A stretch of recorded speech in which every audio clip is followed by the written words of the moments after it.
कल कलकत्ता में brigade parade पे जबरदस्त रैली हुई है। उसमें अब्बास सिद्दीकी साहब भी शिरकत किए कांग्रेस और लेफ्ट के साथ। तो इतने दिन से जो आपकी बातचीत चल रही थी अब्बास सिद्दीकी के साथ, आपको भरोसा था उन पर कि आपके साथ जाएंगे, और आज उन्होंने जो है अभी टीएमसी अपना कांग्रेस और लेफ्ट को सपोर्ट दिया है। तो आप इस पूरे माहौल में कहाँ रहते हैं सर? एमआईएम और आपका क्या स्टैंड रहेगा? एक शायर का शेर है, मैं अकेला ही चला था जानिबे मंजिल, लोग आते गए कारवां बनता गया।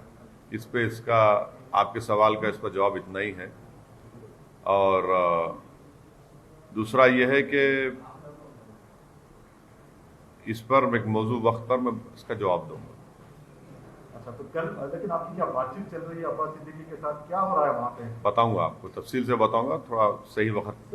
मीडिया रिपोर्ट्स ये हैं कि अब्बास सिद्दीकी जो कांग्रेस और लेफ्ट के साथ गए, कहीं ना कहीं बीजेपी को हेल्प करेगा ये।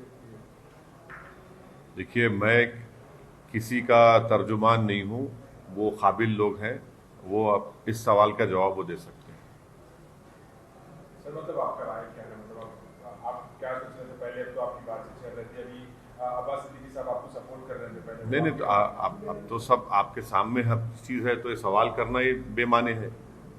आप तो देख चुके हैं सब। तो जहां तक मुझे कुछ कहना है इस बारे में, मैं एक अप्रोप्रिएट टाइम पर से बताऊंगा। Sir, prime minister Narendra Modi ने आज वैक्सीन लिया है, पहला वैक्सीन। हाँ बोलिए। हाँ बोलिए। उस पे आपका क्या कहना है? देखिए, देश में सबको कोरोना वायरस से बचने के लिए वैक्सीन लेना जरूरी है, और चाहे वो कोविशील्ड हो या कोई वैक्सीन कोवैक्सीन हो। प्रधानमंत्री ने लिया और लेकर देश को ये बताया कि सबको वैक्सीन लेना है। मेरा मोदी सरकार से एक सवाल है कि जर्मनी की सरकार ने यह कहा है कि जो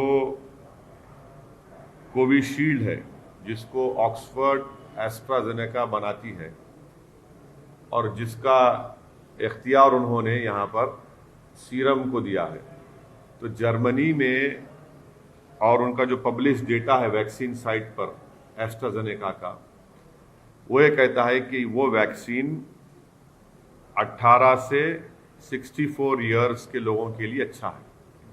64 के ऊपर जो लोगों के लिए उतना इफेक्टिव नहीं है। तो हम मोदी सरकार से पूछना चाहते हैं, क्या ये बात सच है कि एस्ट्राजेनेका का जो कोविशील्ड वैक्सीन है, जर्मन सरकार ये कह रही है कि 18 और 64 ईयर्स के लिए अच्छा है, उसके ऊपर के लोगों के लिए इफेक्टिव नहीं है। और आज इत्तेफाक भी यह है कि वजीर आजम ने कोवैक्सीन लिया है। मैं इस बात को मानता हूं कि सबको, देश में सबको लेना पड़ेगा, ये वैक्सीन लेना पड़ेगा, मगर सरकार से हम ये इस बात का मुतालबा करते हैं कि ज़रा इसका ये जो कन्फ्यूजन है, इस पर थोड़ा उसको, इस कन्फ्यूजन को दूर कर दें।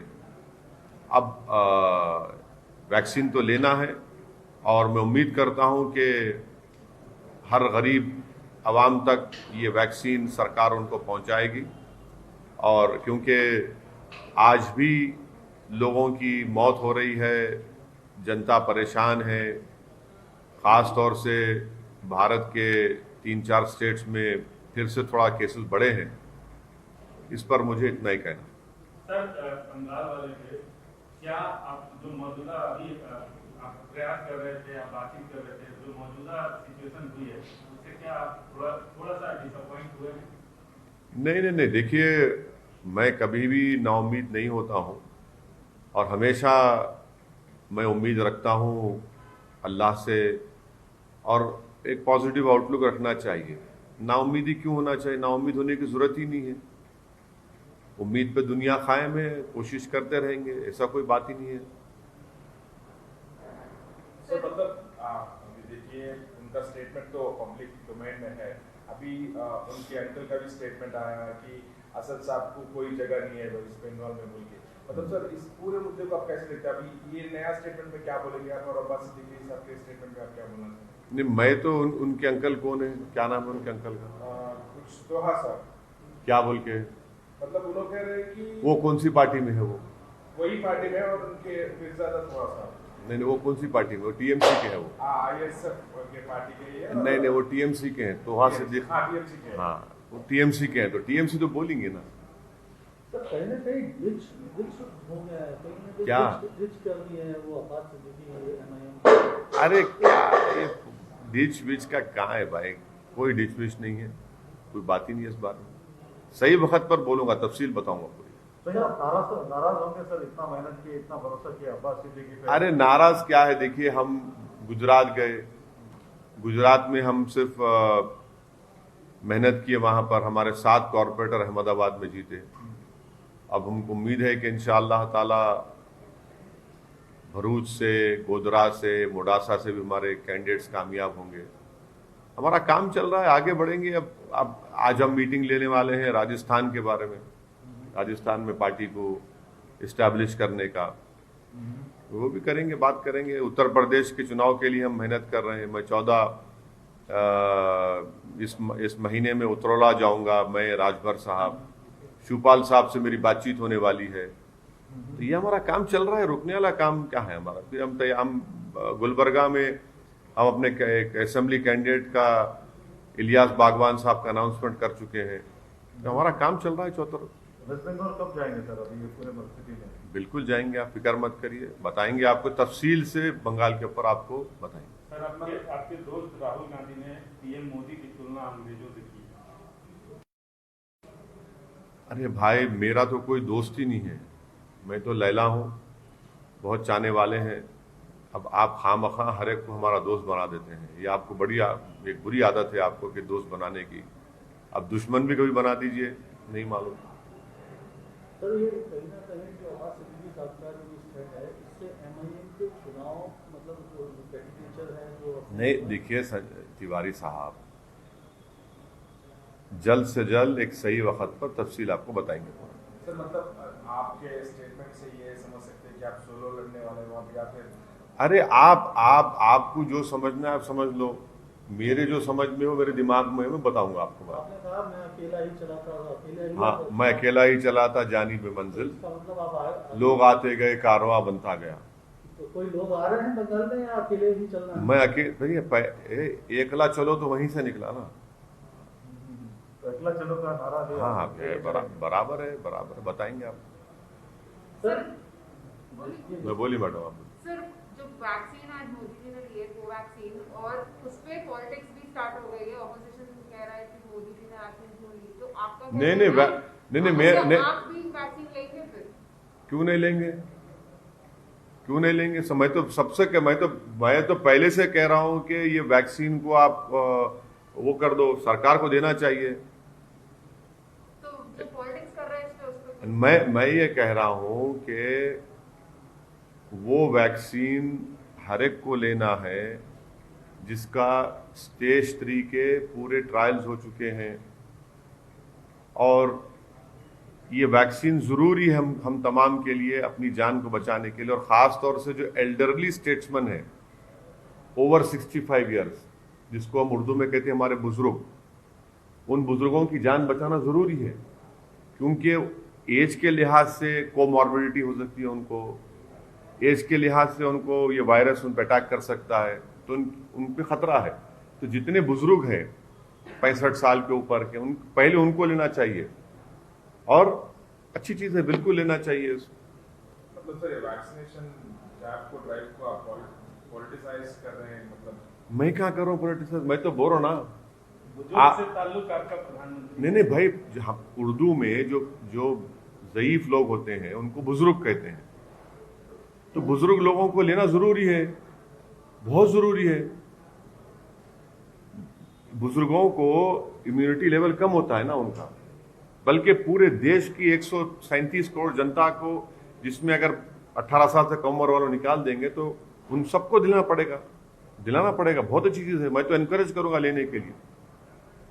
मतलब उसी टाइम पे आप सवाल भी उठा रहे हैं? हाँ, मैं आपको सवाल ये, मैं सरकार से सवाल उठा रहा हूं कि इंग्लिश मीडिया के टाइम्स ऑफ इंडिया की रिपोर्ट है, आप ही का सिस्टर ऑर्गेनाइजेशन है, जिसके लिए आप काम करते हैं, जिससे आपको तनख्वाह मिलती है।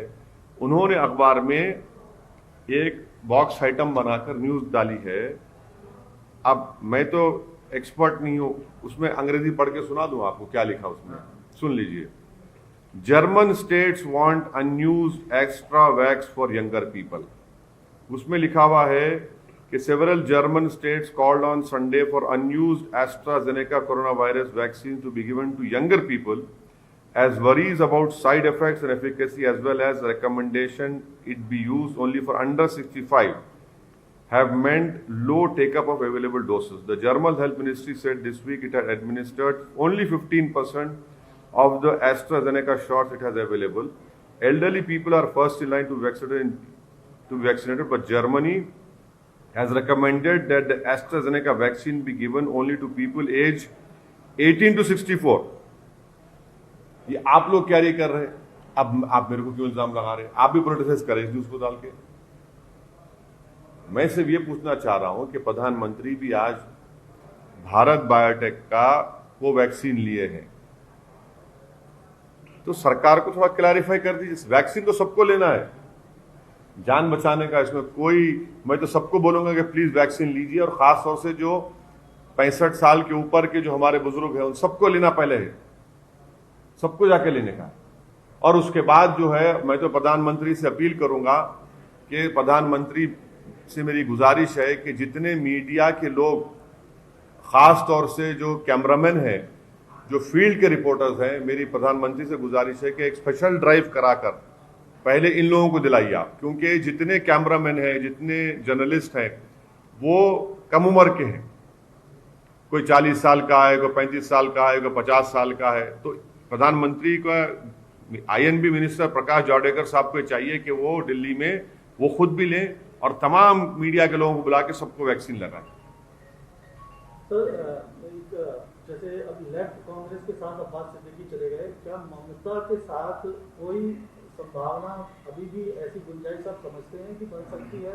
क्या इस दिशा में भी कोई काम करने के लिए चल रहा है या फिर चल सकता है?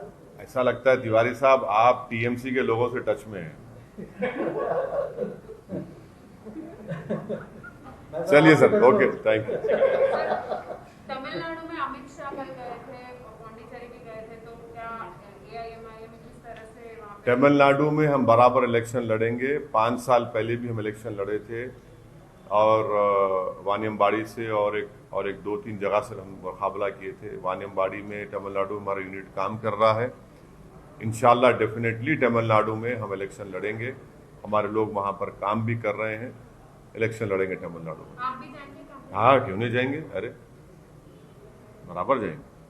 बंगाल में कितनी सीटों पर चुनाव है? बोलिए, आपको बताओ ना तिवारी साहब, में आपसे कंसल्ट कर लेंगे, क्योंकि आप ऑफर लाए हैं टीएमसी से, बात कर लेंगे।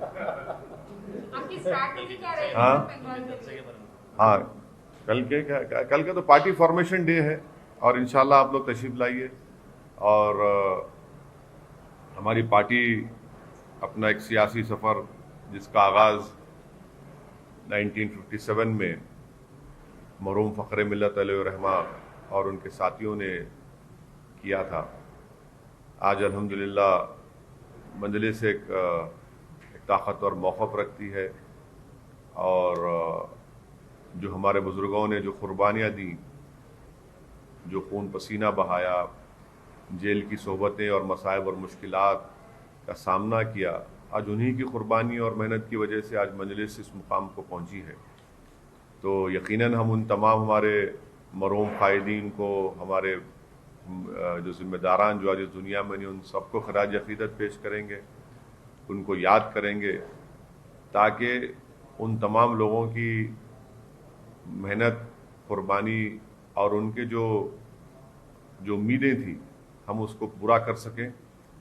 और उसका तरीक़ा एक ही है कि हम लोग और ज़्यादा मेहनत करें, इखलास पैदा करें, और मजलिस के पैगाम को आवाम तक लेकर जाएं, और ख़ास तौर से गरीब आवाम के दरमियान में रहकर उनके इंसाफ का, उनके हुकूक़ का मुतालबा करें और उस पर अमल भी करें। तो कल इंशाअल्लाह ताला दारुसलाम में सुबह 10:30 बजे पहले परचम कशाई होगी और परचम कशाई के बाद एक जलसा होगा।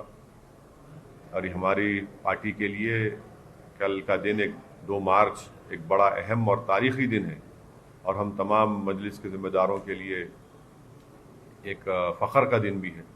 और यकीनन तमाम मजलिस के ज़िम्मेदारान मुहिबान मजलिस कल दारुसलाम में जमा होंगे और हम अपने जमात के पैगाम को और जमात की मेहनत और जस्तजू का जिक्र भी करेंगे। सर एक आखिरी सवाल, वेस्ट बंगाल पे आपकी स्ट्रैटेजी क्या रहेगी? वेस्ट बंगाल पे आपकी स्ट्रैटेजी क्या रहेगी? बोल दिया ना मैडम, सब बताएंगे आपको टाइम। अभी इस पर कोई बातचीत नहीं हुई कुरैशी साहब, इस पर कोई बातचीत नहीं। पार्टी में हमको बैठ के बात करना है, एक लाएअमल तय करके आपको बताएंगे।